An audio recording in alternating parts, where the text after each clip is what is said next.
Hello दोस्तों, आपका स्वागत है इंडियन आई ग्लोबल न्यूज में। आइए शुरुआत करते हैं आज के मुख्य समाचार से। अगर आपको वीडियो पसंद आए तो कृपया सब्सक्राइब करें। भारत और रूस के शीर्ष नेताओं के बीच शुक्रवार को हुई बैठक में वर्ष 2030 तक 100 अरब डॉलर द्विपक्षीय कारोबार का लक्ष्य रखा गया है। लेकिन प्रधानमंत्री नरेंद्र मोदी का कहना है कि जिस तरह से दोनों देशों के बीच कारोबार बढ़ रहा है, उसे देखते हुए द्विपक्षीय कारोबार का उक्त लक्ष्य काफी पहले पूरा कर लिया जाएगा। अगली खबर। भारत और रूस ने आतंकवाद के खिलाफ बिना किसी समझौते के, छिपे एजेंडे और दोहरे मापदंडों के बिना पूरी दुनिया में एकजुट होकर लड़ाई लड़ने का आह्वान किया। प्रधानमंत्री मोदी और राष्ट्रपति पुतिन ने जम्मू कश्मीर और मॉस्को में हुए आतंकी हमलों की कड़ी निंदा की और आतंकवाद पर जीरो टॉलरेंस नीति का समर्थन किया। दोनों नेताओं ने आतंकियों की सीमा पार आवाजाही और फंडिंग को रोकने के लिए मजबूत प्रतिबद्धता जताई।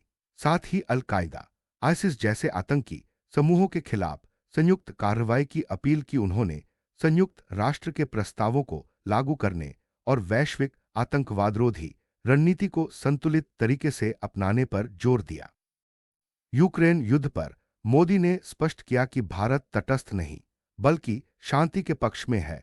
उन्होंने पुतिन को दूरदर्शी नेता बताया और कहा कि दोनों देश शांति के लिए मिलकर काम करेंगे।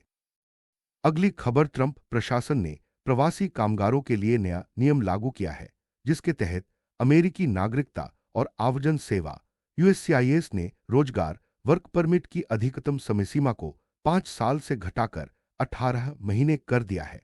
इससे पहले बाइडेन प्रशासन ने इसे 5 साल तक बढ़ाया था। इस बदलाव का मकसद सुरक्षा जांच को मजबूत करना और संभावित जोखिमों का समय रहते पता लगाना है। नए नियम के बाद प्रवासियों को वर्क परमिट हर बार बढ़ाने से पहले नई सुरक्षा जांच से गुजरना होगा। इसका सीधा असर हजारों भारतीयों और उनके परिवारों पर पड़ा है, खासकर उन पर जो ग्रीन कार्ड की प्रतीक्षा कर रहे हैं। अगली खबर। उत्तर भारत में सक्रिय पश्चिमी विक्षोभ और चक्रवाती प्रणालियों के चलते कड़ाके की ठंड पड़ रही है। दिल्ली एनसीआर, पंजाब, हरियाणा और उत्तर प्रदेश में शीतलहर जारी है, जबकि उत्तराखंड, हिमाचल प्रदेश और जम्मू कश्मीर के ऊंचे इलाकों में तापमान शून्य से नीचे गिर जनजीवन प्रभावित कर रहा है। मौसम विभाग के अनुसार दिसंबर की शुरुआत में पहाड़ी क्षेत्रों में बर्फबारी की संभावना बढ़ गई है और मैदानी इलाकों में घना कोहरा और ठंड लोगों के लिए चुनौती बना हुआ है। हिमाचल प्रदेश में हल्की बारिश और बर्फबारी का पूर्वानुमान है और कश्मीर घाटी में तापमान कड़ी ठंड के साथ माइनस तक पहुंच चुका है। दिल्ली एनसीआर, पंजाब व हरियाणा में न्यूनतम तापमान सामान्य से 4-5 डिग्री नीचे है और ठंड बढ़ने की संभावना है। यह कड़ाके की ठंड का दौर अगले एक सप्ताह तक जारी रहने की उम्मीद है। अगली खबर। अमेरिकी राष्ट्रपति ट्रंप और मैक्सिको की राष्ट्रपति शिनबाम की महीनों से टलती पहली आमने सामने मुलाकात अब 2026 वर्ल्ड कप ड्रॉ के बहाने हो रही है। इस मुलाकात का एजेंडा व्यापार और अमेरिकी टैरिफ से संबंधित हो सकता है। शिनबाम ऑटोमोबाइल, स्टील और एल्यूमिनियम पर लगे भारी टैरिफ हटवाना चाहती हैं, जबकि ट्रंप भी इस मुलाकात को रणनीतिक नजर से देख रहे हैं। अगली खबर। देश की सबसे बड़ी एयरलाइन इंडिगो की उड़ानें चौथे दिन भी ठप रहीं। पायलटों की कमी और नए ड्यूटी समय सीमा नियमों की वजह से दिल्ली एयरपोर्ट से शुक्रवार मध्यरात्रि तक सभी उड़ानें रद्द करनी पड़ी। करीब 230 उड़ानें प्रभावित हुईं, जिससे हजारों यात्री परेशानी में फंस गए। एयरपोर्ट पर लंबा इंतजार और गुस्से में यात्रियों की नाराजगी के दृश्य सामने आ।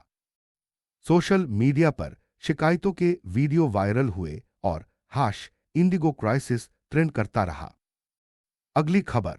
सुप्रीम कोर्ट के पूर्व मुख्य न्यायाधीश बीआर गवई ने कहा कि देश के सर्वोच्च न्यायालय ने 75 वर्षों में अभिव्यक्ति की स्वतंत्रता के दायरे को लगातार विकसित किया है। उन्होंने स्पष्ट किया कि संविधान का उद्देश्य सरकार की सीमित ताकतों के बावजूद नागरिकों की बोलने और सोचने की स्वतंत्रता को सुरक्षित रखना है।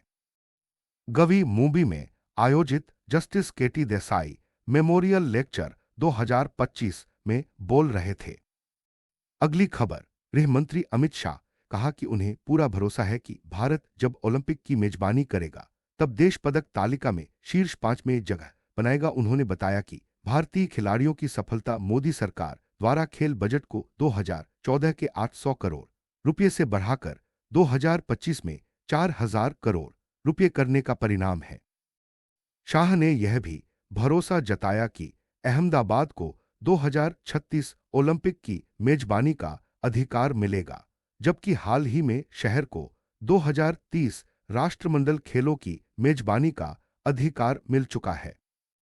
अगली खबर, नेशनल हेराल्ड केस में दिल्ली पुलिस की आर्थिक अपराध शाखा ईओडब्ल्यू ने कर्नाटक के उप मुख्यमंत्री डीके शिव कुमार को नोटिस भेजा है। नोटिस में उनसे पैसे से जुड़े रिकॉर्ड, लेन देन और कांग्रेस पार्टी से जुड़ी जानकारी मांगी गई है। उन्हें 19 दिसंबर तक दस्तावेज जमा करने का निर्देश दिया गया है। अगली खबर, साउथ के मशहूर अभिनेता अजित कुमार इन दिनों रेसिंग इवेंट के लिए मलेशिया पहुंचे, जहां फैंस ने उनका भव्य स्वागत किया। सोशल मीडिया पर वायरल वीडियो में कई फैंस उनके साथ सेल्फी लेने के लिए लाइन में खड़े दिखाई दे रहे हैं। अजित कुमार ने भी उत्साह के साथ फैंस से मुलाकात की, 2 छोटे बच्चों और कई प्रशंसकों के साथ फोटो खिंचवाए। अगली खबर, उत्तर प्रदेश सरकार ने फैसला किया है कि कोविड लॉकडाउन उल्लंघन के दौरान विधायकों और सांसदों पर दर्ज केस वापस लिए जाएंगे, लेकिन केवल उन्हीं मामलों में जिनमें 2 वर्ष या उससे कम सजा का प्रावधान है। पहले ही 3.5 लाख से ज्यादा आम लोगों के केस वापस लिए जा चुके हैं। Please like, share, subscribe.